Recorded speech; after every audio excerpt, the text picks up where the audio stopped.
Online वालों को आवाज आ रही है। बताइएगा। माता जी आवाज आ रही है। जी माता जी आ रही है बात। ठीक है। तो स्टार्ट कर। अच्छा, पहले मैं बताती हूँ इस चैप्टर में क्या है। ये ना नाइन्थ चैप्टर आज हम स्टार्ट करने जा रहे हैं। हरे कृष्णा। अम, इसका नाम है भक्ति के सिद्धांतों पर आगे विचार। ये बहुत अच्छा चैप्टर है। इसको बड़े ध्यान से पढ़ना चाहिए। अब जैसे आपको नॉर्मली कोई प्रश्न पूछ लेता है ना, कि कंठी माला धारण करने से क्या होता है, और भगवान के सामने नाचने से क्या होगा, भगवान के गले में जो फूल मालाएं हैं उनको स्वीकार करने से क्या होगा। तो इस चैप्टर को पढ़ेंगे तो आप ऐसे क्वेश्चंस का आंसर दे पाओगे। ठीक है। तो बहुत सुंदर चैप्टर है। इसको पढ़ना स्टार्ट करते हैं। स्टार्ट कीजिए माता जी फर्स्ट पॉइंट से। भक्ति के सिद्धांतों पर आगे विचार। निंदा। भगवान या उनके भक्तों की निंदा सहन नहीं की जानी चाहिए। इस प्रसंग में श्रीमद् भागवतम में 10.74.40 में सुखदेव गोस्वामी परीक्षित महाराज से कहते हैं, हे राजन, यदि कोई व्यक्ति भगवान तथा उनके भक्तों के विरुद्ध निंदा पारक विज्ञापन सुनकर उस स्थान को त्याग कर चला नहीं जाता तो उसके सारे पुण्य कर्मों के प्रभाव जाते रहते हैं। यहाँ पे ये कहा गया है कि वैसे तो जो मतलब भक्त है उसको सहनशील होना चाहिए, लेकिन अगर भगवान और उनके भक्तों की कोई निंदा कर रहा है और आप उस स्थान पर खड़े रहे तो जितने पुण्य कर्म किए हैं सब निष्फल हो जाएंगे। हम्म? तो भगवान के और उनके भक्तों की निंदा सहन नहीं करनी चाहिए। क्रोध, हम क्रोध को ना ऐसे खत्म नहीं कर सकते। कुछ लोग कहते हैं ना कि हमें क्रोध बहुत आता है, वो क्रोध को बिल्कुल खत्म करने का प्रयास कर रहे हैं।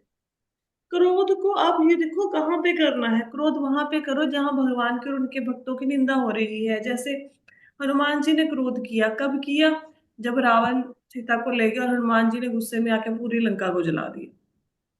अब अर्जुन ने क्रोध किया, भगवान ने बोला कि महाभारत के युद्ध में कि शत्रुओं का विनाश करो, तो अर्जुन ने क्रोध किया, शत्रु की सेना का सफाया कर दिया। तो उन्होंने भी क्रोध किया, लेकिन वो क्रोध भगवान की प्रसन्नता के लिए था। तो क्रोध करो, लेकिन किन पे करना है? जो भगवान की और उनके भक्तों की निंदा करते हैं उन वहां पे खड़े नहीं रहना। अगर खड़े रहोगे तो आपके पुण्य कर्म नष्ट हो जाएंगे। आगे चलिए माता जी। चैतन्य महाप्रभु के शिक्षा कष्ट श्लोकों में से एक चलिए में चलिए। कहा गया है। जी माता जी। आगे आगे पढ़िए पढ़िए। भक्त को वृक्ष से भी अधिक सहिष्णु तथा तृण से भी अधिक विनीत होना चाहिए। उसे अन्यों का पूरा सम्मान करना चाहिए, किंतु अपने लिए कोई सम्मान स्वीकार नहीं करना चाहिए। इतना विनीत तथा उदार भक्त होते हुए भी जब चैतन्य महाप्रभु को श्री नित्यानंद के शरीर पर लगे घावों की सूचना दी गई तो वह तुरंत उस स्थान तक दौड़े गए और उन्होंने जगाई तथा मदाई नामक अपराधियों को मार डालना चाहा। चैतन्य महाप्रभु का यह आचरण अत्यंत महत्वपूर्ण है। यह दिखलाता है कि वैष्णव अत्यंत सहिष्णु तथा विनीत हो सकता है और अपने आत्म सम्मान के लिए सर्वस्व त्याग सकता है, किंतु जब कृष्ण तथा उनके भक्त की प्रतिष्ठा का प्रश्न आता है तो वह किसी प्रकार का अपमान सहन नहीं करेगा। तो चैतन्य महाप्रभु ने जो शिष्टाष्टक दिया है, जो हम सुबह चैतन्य महाप्रभु की शिक्षाएं पढ़ते हैं, उसमें आता है ना, त्रिणदपि सुनिचेन, तो तरुरपि सहिष्णुना अमानिना मानदेन कीर्तने सदा हरि। तो उसमें क्या चैतन्य महाप्रभु बताते हैं कि जो भक्त होता है उसको वृक्ष से भी ज्यादा सहनशील होना चाहिए। वृक्ष कितने सहनशील है? बारिश है, गर्मी है, सर्दी है, ओले पड़ रहे हैं, वहीं पे खड़े हैं। घास है, कितनी विनम्र है, सब लोग पैरों से कुचल के जा रहे हैं, लेकिन बेचारी है वहां पे पड़ी है। तो इसी प्रकार दूसरों को सम्मान देना चाहिए, खुद के सम्मान की इच्छा नहीं करनी चाहिए, दूसरों को सम्मान देना चाहिए। तो ये चैतन्य महाप्रभु के शिष्टाष्टक का पाठ है, उनकी 8 शिक्षाओं में से एक शिक्षा है कि व्यक्ति को सहनशील होना चाहिए। तो चैतन्य महाप्रभु सहनशील थे, घर गृहस्थी का त्याग कर दिया और भगवान के नाम का प्रचार करते हुए उन्होंने नित्यानंद प्रभु का आदेश किया कि भगवान के नाम का प्रचार करो। हर घर जाके बोलो कि हरि बोल, सब लोग भक्त बने, भगवान का नाम लें। तो वहां पे जब नित्यानंद प्रभु भगवान के नाम का प्रचार कर रहे थे, वहां पे उनकी इनको जगाई और मधाई मिले। दो डाकू थे, बहुत बुरे काम करते थे, बहुत बुरे व्यक्ति थे। तो उन्होंने जब नित्यानंद प्रभु ने उनको उपदेश दिया कि भगवान का नाम जप हो, तो उनके सिर पर उन्होंने जिस पात्र में वो मदिरा पी रहे थे, वही पात्र उनके सिर पे मारा और उनके सिर से खून निकलने लगा। तो चैतन्य महाप्रभु कहते हैं कि वृक्ष से भी अधिक सहनशील होना चाहिए। लेकिन जब नित्यानंद प्रभु को चोट लगी तो वो भाग के उस स्थान पर आए, उन्होंने अपने सुदर्शन चक्र का आवाहन किया और वो जगाई और मधाई को मार डालना चाहते थे। क्यों? क्योंकि उन्होंने भगवान के भक्त को चोट पहुंचाई थी। लेकिन फिर नित्यानंद प्रभु जी ने कहा कि आपका तो ये जो अवतार है, ये तो बहुत मर्सीफुल अवतार है, आप इनको क्षमा कर दें, इन पर अपनी कृपा बरसाए। तो चैतन्य महाप्रभु सहनशील है, लेकिन जब नित्यानंद प्रभु को, उनके भक्त को, भगवान के भक्त को किसी ने नुकसान पहुंचाया तो उन्होंने भी क्रोध किया। तो अगर कोई भगवान की, उनके भक्तों की निंदा करता है तो उस समय क्रोधित होना सही है। आगे पढ़िए। ऐसे अपमानों से निपटने के तीन तरीके हैं। यदि कोई शब्दों द्वारा वाणी से निंदा करते सुना जाता है, तो भक्त को इतना पटु होना चाहिए कि तर्क द्वारा विपक्षी को हरा दे। यदि वह विपक्षी को हरा नहीं सकता, तो उसे चाहिए कि वह विनीत होकर केवल खड़ा ना रहे, अपितु अपना जीवन त्याग दे। यदि वह इन दोनों विधियों को काम में नहीं ला सकता, तो उसे चाहिए कि वह तीसरा तरीका अपनाए और वह उस स्थान को त्याग कर वहां से चला जाए। यदि वह उपयुक्त तीनों विधियों में से कोई विधि नहीं अपनाता, तो वह भक्ति के पद से है। यहाँ पे कहते हैं कि अगर कोई भगवान का, उनके भक्तों का अपमान करता है तो तीन तरीके बताए गए हैं। पहला तो आप उनके साथ डिबेट करो, उनको हरा दो कि आप जो कह रहे हो ये गलत कह रहे हो। और दूसरा तरीका यह है कि अगर आप उनको हरा नहीं सकते तो फिर वहां से, जस्ट 1 मिनट, मुझे लैपटॉप का ना चार्जर लगाना है, 1 मिनट।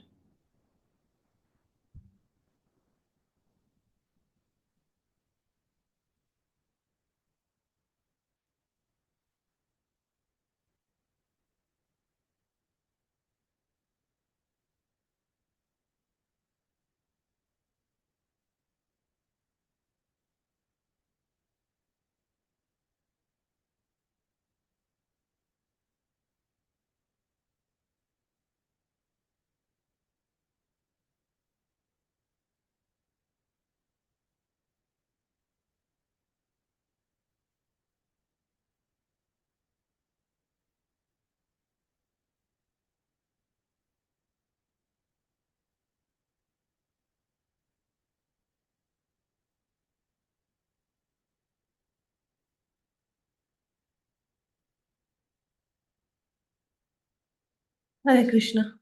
तो यहाँ पे बताया गया है कि अगर कोई व्यक्ति भगवान के भक्तों की निंदा करता है, तो या तो आप उनको तर्क के द्वारा, या फिर खड़े मत रहो, जाओ और भगवान के भक्तों की निंदा के लिए अपने प्राण त्याग दो। ठीक है? और अगर दोनों नहीं कर सकते तो फिर उस स्थान को छोड़ दो। तीन में कोई नहीं होगे तो भक्ति के स्तर से गिर जाएंगे। नॉर्मली होता क्या है कि लोग, जैसे सपोज करो हमारे घर पे कोई भगवान के, उनके भक्तों की निंदा कर रहा है, तो या तो उनको डिबेट के द्वारा परास्त करो, प्राण तो त्याग नहीं पाएंगे, है ना? या फिर उस स्थान से चले जाओ, खड़े होकर वहां पे अपने पुण्य का मत करो, नहीं तो भक्ति में नीचे गिर जाओ। तो क्या है, फर्स्ट पॉइंट में क्या समझ आया? फर्स्ट पॉइंट में बताया गया है कि अगर कोई भगवान के, उनके भक्तों की निंदा करता है और आप वहां पे खड़े रहते हैं, सुनते रहते हैं, तो पुण्य कर्म नष्ट हो जाते हैं। वैसे व्यक्ति को सहनशील होना चाहिए बहुत ज्यादा, लेकिन भक्तों की कोई निंदा करे फिर उसको क्रोध करना चाहिए और तर्क द्वारा सामने वाली पार्टी को परास्त कर देना चाहिए। नहीं कर सकते तो प्राण त्याग दो, वो भी नहीं कर सकते तो स्थान को छोड़ के चले जाओ। ये तीन तरीके यहाँ पे बताए गए हैं। ठीक है, आगे चलिए माता जी। तिलक तथा तुलसी कंठी। पद्म पुराण में वर्णन है कि वैष्णव अपने शरीर को किस प्रकार तिलक तथा कंठी से अलंकृत करे। जो व्यक्ति अपने गले में तुलसी की कंठी धारण करते हैं, जो वे अपने शरीर में विष्णु के चिन्हों को विष्णु मंदिर मानकर 12 स्थानों पर अंकित करते हैं। शंख, चक्र, गदा तथा पद्म, जो 4 प्रतीक विष्णु अपने 4 हाथों में धारण करते हैं और जो अपने मस्तक पर विष्णु तिलक धारण करते हैं, उन्हें इस जगत में विष्णु भक्त मानना चाहिए। उनकी उपस्थिति से जगत शुद्ध होता है और वे वहां जहां भी रहते हैं उस स्थान को वैकुंठ के समान बना देते हैं। अब तिलक और तुलसी माला को लोग पूछते हैं ना, तिलक क्यों लगाते हो, तुलसी माला क्यों धारण करते हो, फिर इस पे बताना कि पद्म पुराण में क्या लिखा है कि भाई अपने शरीर को तुलसी माला से और तिलक से सजाएं। और ऐसा सजाने से क्या होगा, कहते हैं कि जो तुलसी की माला धारण करते हैं और 12 स्थानों पर तिलक लगाते हैं ना, कि भगवान विष्णु के जो चिन्ह हैं, शंख चक्र पद्म और गदा, उनको चिन्हित करते हैं। जिनके माथे पर भगवान विष्णु का वैष्णव तिलक लगा होता है, उन्हें भगवान विष्णु का भक्त समझना चाहिए। वो जहां भी रहेंगे उस स्थान को वैकुंठ के समान बना देंगे। जो तुलसी माला धारण करेंगे, जो वैष्णव तिलक लगाएंगे, वो जहां भी रहेंगे वो स्थान कैसे हो जाएगा, वैकुंठ के समान। कहने का तो ये है कि वो अपनी उपस्थिति से शुद्ध कर देंगे उस स्थान को। जैसे गंगा नदी है, जहां जहां से बहती है उस स्थान को शुद्ध कर देती है ना, इसी प्रकार भक्त सिर्फ गले में कंठी माला और तिलक धारण किया हुआ है, वो अपनी उपस्थिति मात्र से उस स्थान को पवित्र कर देते हैं और वैकुंठ के समान बना देते हैं। आगे चलिए। इसी प्रकार का कथन स्कंद पुराण में आता है, जो इस प्रकार है। जो व्यक्ति अपने शरीर पर तिलक या गोपी चंदन, वृंदावन के कुछ भागों में पाई जाने वाली चिकनी मिट्टी रच धारण करते हैं और जो अपने शरीरों पर भगवान का पवित्र नाम अंकित करते हैं और अपने गले तथा वक्ष स्थल में तुलसी की माला रहती है, उनके पास जमदूत कभी नहीं जाते। जमदूत यमराज के सिपाही हैं, जो सभी पापी पुरुषों को दंड देते हैं। जो वैष्णव हैं, उन्हें ये जमदूत कभी नहीं बुलाते। श्रीमद् भागवतम में अजामिल के उद्धार के प्रसंग में कहा गया है कि यमराज ने अपने सहायकों को स्पष्ट निर्देश दिए हैं कि वैष्णव के पास ना जाएं। वैष्णव जन यमराज के कार्य क्षेत्र से परे हैं। आगे पढ़ दो माता जी। पद्म पुराण में यह भी कहा गया है, जिस व्यक्ति के शरीर पर चंदन से भगवान का पवित्र नाम अंकित रहता है, वह सारे पापों के फलों से छूट जाता है और मृत्यु के पश्चात भगवान के सानिध्य में रहने के लिए सीधे कृष्ण लोक जाता है। ठीक है, तो स्कंद पहला पद्म पुराण, ये आपको ना प्रश्न आएंगे भक्ति साम्र सिंधु, जब आप पढ़ेंगे उसमें से क्या, कि तिलक और कंठी माला धारण करने वालों के लिए पद्म पुराण में क्या कहा गया है। पद्म पुराण का पढ़ लिया, क्या कहा गया है कि जहां पे जो व्यक्ति तिलक लगाया हुआ है और कंठी माला धारण किया हुआ है वो व्यक्ति रहता है, वो उस स्थान को कैसे बना देता है, वैकुंठ के समान। ये कहा है पद्म पुराण में। अब स्कंद पुराण का उदाहरण दिया है। स्कंद पुराण में क्या है कि जो व्यक्ति अपने शरीर पर तिलक लगाता है, किसका, गोपी चंदन का, और गले में वक्षस्थल पर तुलसी माला धारण करता है, उसके पास यमदूत नहीं आते। अगर आप श्रीमद् भागवतम पढ़ेंगे, वहां पे अजामिल का प्रसंग आया है। तो अजामिल के प्रसंग में यमदूत जाते हैं धर्मराज के पास और कहते हैं कि भाई हम तो उसको पकड़ने के लिए गए थे, अजामिल को, इतना पापी था। वो विष्णु दूत आए, उनको बचा कर ले गए। ऐसे हमारी बात कौन सुनेगा, कोई पापी व्यक्ति आएगा, हम उसको दंड देने के लिए जाएंगे और विष्णु दूत उसको लेके चले जाएंगे। तो यमराज ने क्या कहा, यमराज ने बोला कि जो वैष्णव हैं उनके पास आप नहीं जाओगे। वैष्णवों को उनके पाप पुण्यों का फल देना भगवान का अधिकार है, हमारे अंडर वो नहीं आते। ठीक है। जैसे क्या होता है, शहर में पुलिस स्टेशन होते हैं, आपके शहर में कहीं पे चोरी हुई, तो ऐसा थोड़ा ना भी किसी भी पुलिस स्टेशन में जाके कंप्लेंट लिखा दोगे ना। उस एरिया का जो पुलिस स्टेशन है स्पेसिफिक, वहीं पे जाना पड़ेगा, वहीं पे कंप्लेंट लिखानी पड़ेगी। दूसरी जगह जाओगे वो बोलेंगे ये एरिया हमारे अंडर नहीं आता। आपका ऐसे ही इलेक्ट्रिसिटी डिपार्टमेंट है, जो आपके एरिया को बिजली बोर्ड लगता है, जो बड़े शहरों में लगते हैं रहते हैं, छोटे शहरों में तो एक ही बिजली बोर्ड होता है, वो एरिया वाइज अलग अलग बिजली बोर्ड बने हुए हैं। तो आप अपने एरिया के बिजली बोर्ड को कंप्लेंट कर सकते हो, दूसरे वाले में जाके कंप्लेंट नहीं कर सकते। उसी प्रकार जो वैष्णव हैं वो यमराज के एरिया में नहीं आते। उनको उनके कर्मों का फल देना भगवान का कार्य है, ठीक है। तो कहते वैष्णवों के पास नहीं जाना, तो स्कंद पुराण में क्या लिखेंगे, स्कंद पुराण में क्या बताया गया है? स्कंद पुराण में ये बताया गया है कि जिन्होंने गले में तुलसी माला और मस्तक पर तिलक धारण किया हुआ है, वहां पे क्या यमदूत नहीं आते, ठीक है, ये बताया गया है। और फिर पद्म पुराण से फिर उल्लेख किया, ऊपर भी पद्म पुराण से था, अब फिर से पद्म पुराण से एक चीज बताई गई है। ये देखो, अब क्या बताया गया है कि जहां पर जिस जो व्यक्ति अपने शरीर पर भगवान के पवित्र नामों को चंदन के साथ लिखता है, वो सारे पापों से मुक्त हो जाता है। और कहाँ चला जाएगा? वो कृष्ण लोक चला जाएगा मृत्यु के बाद। तो देखो कितना बेनिफिट है, कितना अधिक बेनिफिट है सिर्फ तिलक लगाने और कंठी माला धारण करने का। तिलक लगाने, कंठी माला धारण करने मात्र से यमदूतों से छुटकारा मिल जाएगा, लेकिन हम लोग प्याज लहसुन छोड़ नहीं पा रहे और उसके चक्कर में कंठी माला नहीं धारण कर रहे। तिलक कभी लगाते हैं, तिलक कभी नहीं लगाते, मंदिर जाना है तब लगाना है या लगाना ही नहीं है, तो फिर ऐसे नहीं करना चाहिए, ठीक है। चलो आगे चलिए। अब समझ आया, पद्म पुराण में से आएगा क्वेश्चन तो क्या लिखोगे कि भाई, क्या लिखोगे माता जी? पद्म पुराण से क्वेश्चन आएगा तो कि क्या फल मिलता है तिलक और कंठी माला धारण करने का? माता जी, स्कंद पुराण में तो ये लिखा है, अभी जो अपने शरीर पर तिलक लगाते हैं गोपी चंदन से, उनके पास जमदूत नहीं आते। हाँ, पद्म पुराण में और क्या? पद्म पुराण में ये लिखा है भी, जो विष्णु लोग जो अपने शरीर पे 12 स्थानों पे तिलक लगाते हैं, वो जहां भी जाते हैं वहां स्थान को वैकुंठ बना देते हैं। हाँ ठीक है, और पद्म पुराण में ये भी लिखा है कि जो शरीर पर चंदन से भगवान के नाम लिखते हैं वो मृत्यु के बाद कृष्ण लोक चले जाते हैं, ठीक है।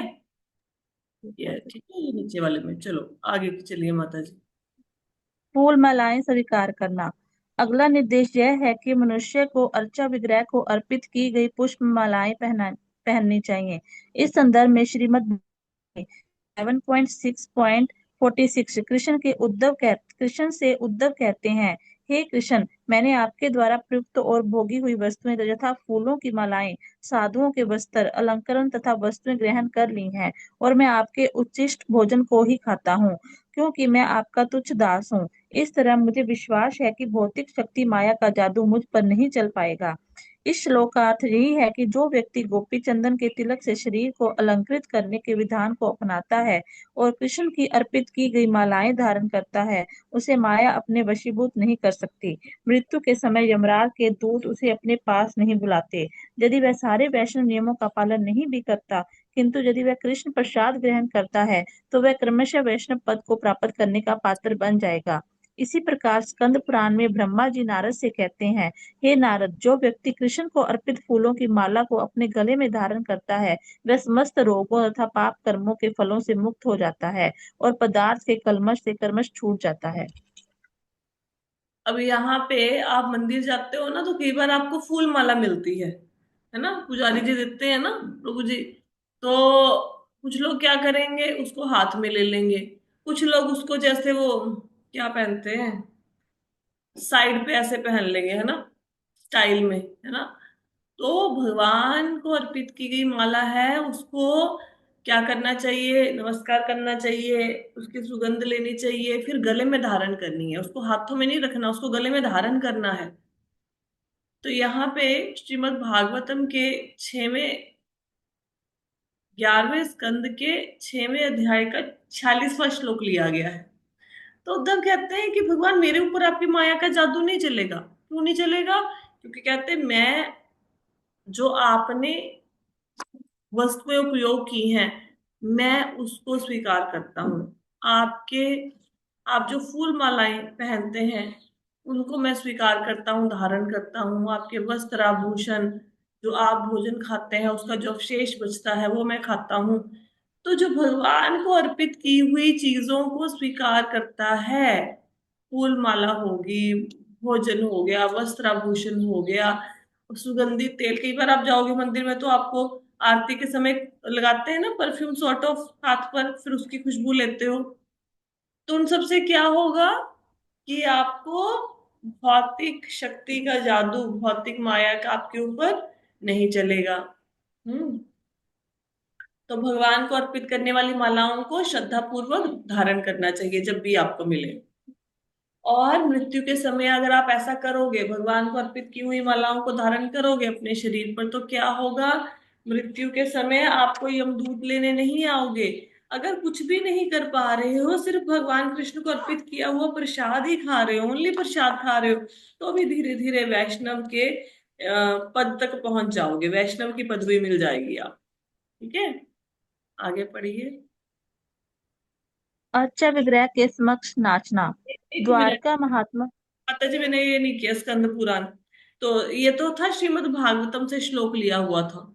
अब स्कंद पुराण में ब्रह्मा जी बोल रहे हैं नारद जी को, क्या कहते हैं कि भगवान कृष्ण ने किसी माला को पहना था, अब व्यक्ति ने उसी पुष्प माला को अपने गले में धारण कर लिया, भगवान की कृपा से मिल गई उसको वो माला। वो सारे रोगों से, सभी पाप कर्मों के फल से मुक्त हो जाता है। और मतलब जितने भी ये हम लोगों ने क्लेश है हमारे अंदर, भौतिक क्लेश, भौतिक कलमश, इन सबसे छुटकारा मिल जाता है। तो जब भी माला मिले तो बड़े आदर के साथ स्वीकार करके उसको धारण करें। क्या होगा, क्या लिखाया गया है इसमें? अभी इसमें क्या बताया, फूल माला धारण करने से क्या होगा? एक तो व्यक्ति पापों से मुक्त हो जाएगा, रोगों से मुक्त हो जाएगा। ये किसमें बताया? स्कंद पुराण में। श्रीमद् भागवतम में क्या बताया कि उसके ऊपर माया प्रभाव नहीं डाले। ठीक है, चलो आगे चलिए। अर्चा विग्रह के समक्ष नाचना। द्वारका महात्मा में अर्चा विग्रह के समक्ष नाचने की महिमा का उल्लेख श्री कृष्ण द्वारा इस प्रकार हुआ है। जो व्यक्ति प्रसन्न चित्त रहता है, जो मेरे समक्ष नाचते समय भाव विभोर हो जाता है और विभिन्न शारीरिक भंगिमाएं प्रकट करता है, वह हजारों वर्ष के संचित सभी पाप फलों को जला सकता है।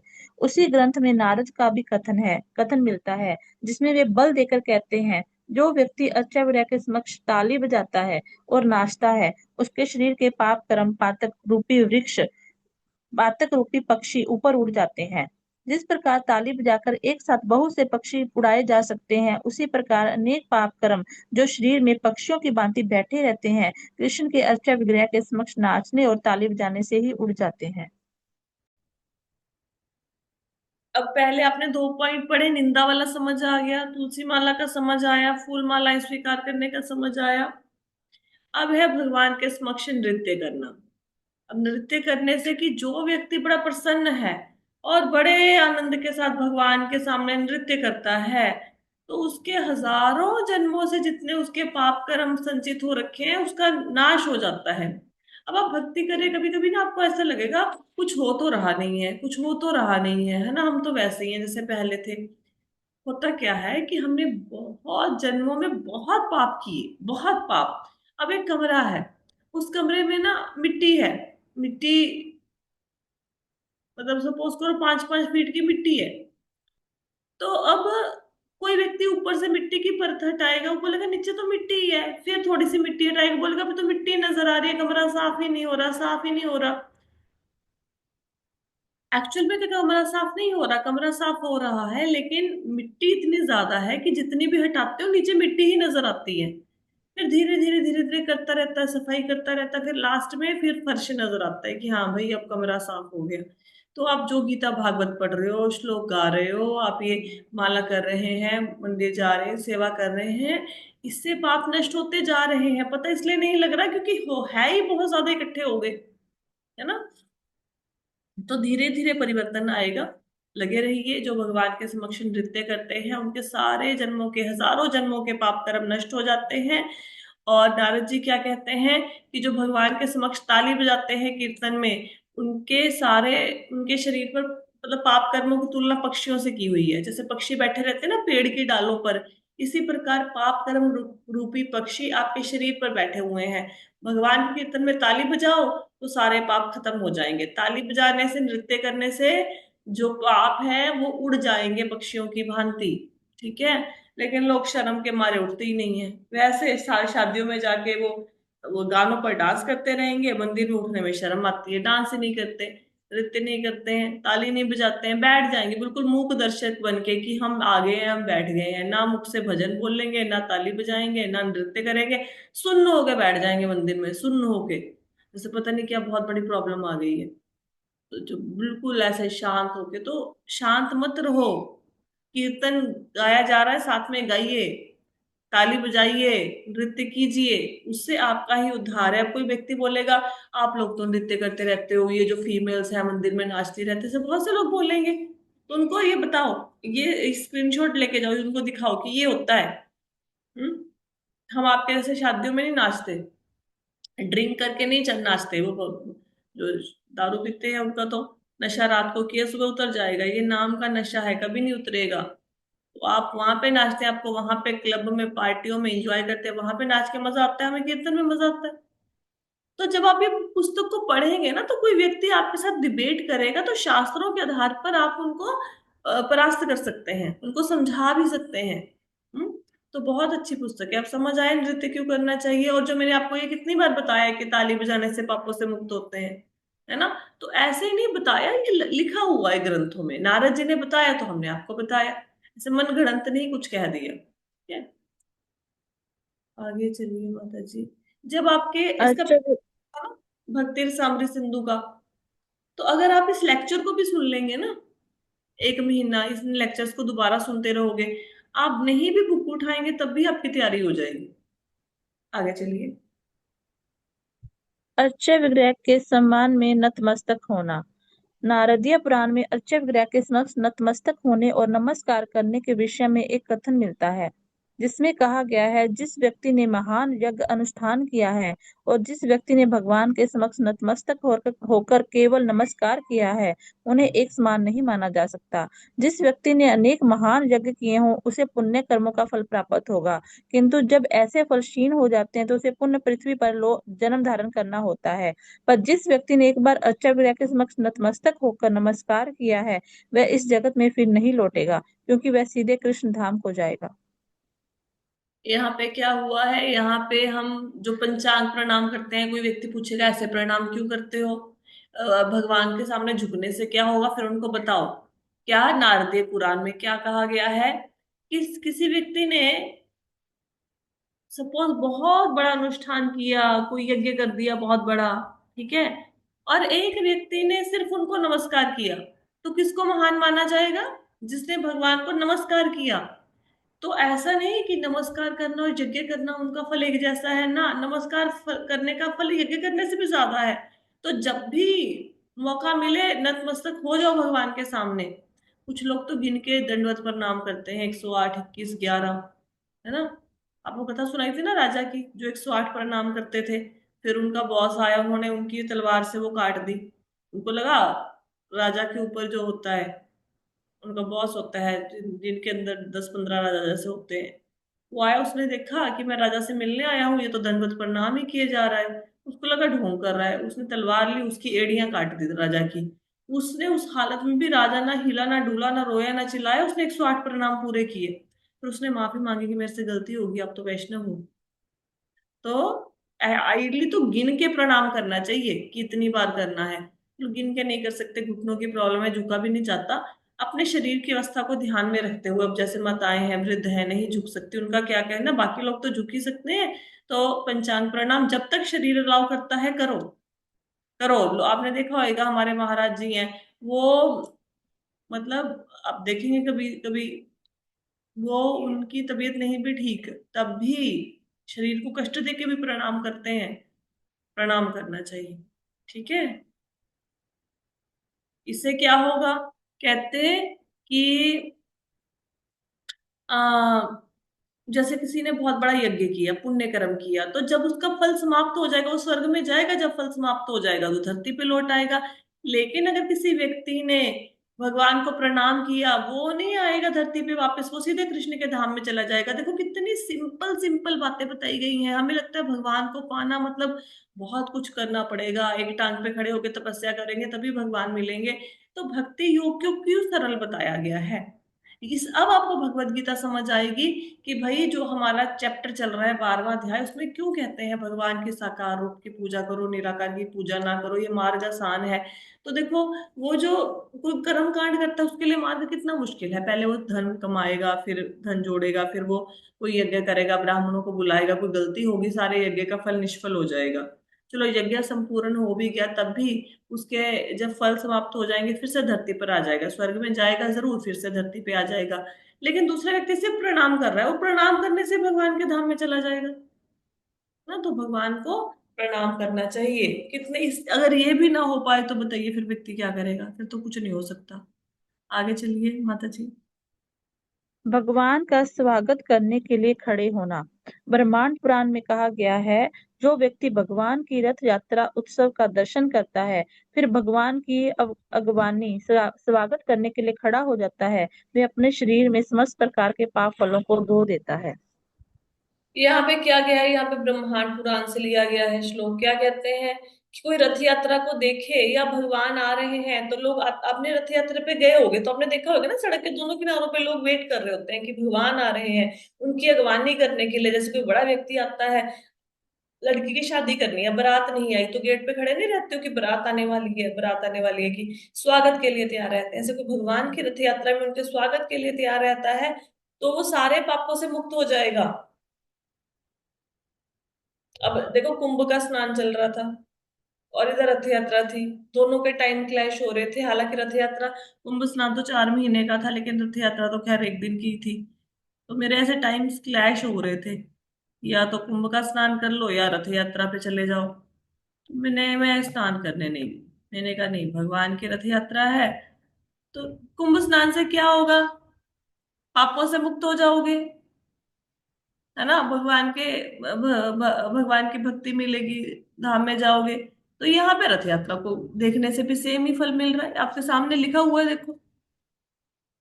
तो रथ यात्रा को जरूर उसमें शामिल होना चाहिए, भगवान की अगवानी करनी चाहिए। तो आज तो यहीं पे हम विश्राम देंगे, अब किसी को कोई प्रश्न है तो बताओ।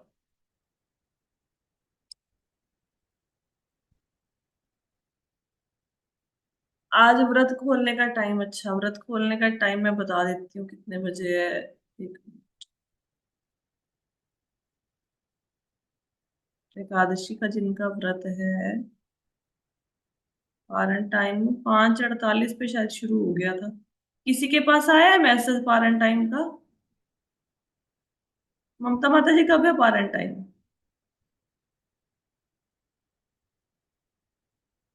माता जी मैं ग्रुप में डाल देती हूँ। मेरे को बताना, मेरे फोन पे बताना है, जो फोन पे कथा सुन रहे हैं उनको बताना है कितना है, देख के बताइए।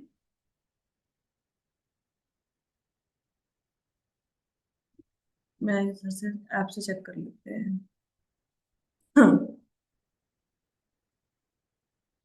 सिर्फ 5:48 से शुरू था एक, देखते हैं। 5:48 से 10:13 तक का दिया हुआ है। तो 6, 6:30 बजे भी 6:30 हो गए हैं, 7 बजे सारे व्रत खोल सकते हैं, खोल लो। हाँ 7 बजे कर लो। वैसे 9:15 बजे तक का है टाइम। अगर 9:15 लिखा है तो कोशिश कीजिए 10 बजे तक पारण कर लें, मतलब 6 से 10 के बीच में पारण कर लें आप, ठीक है। ठीक। हाँ व्रत खोल लेना। और पौने हाँ जी माता जी। 5:50 से था ना पारण टाइम। हाँ जी हाँ जी माता जी, वो अलग अलग सिटीज के अकॉर्डिंग होता है। अगर 5:50 दिया हुआ है, आप लुधियाना के आसपास रहते हैं तो 6 बजे व्रत खोल लो, बीच का समय होता हाँ है। ऐसे कर लो, मतलब अच्छा आप ठीक। 10 बजे तक व्रत खोल लो सारे, ठीक है, पारण कर लो। तो चैप्टर समझ आया सबको?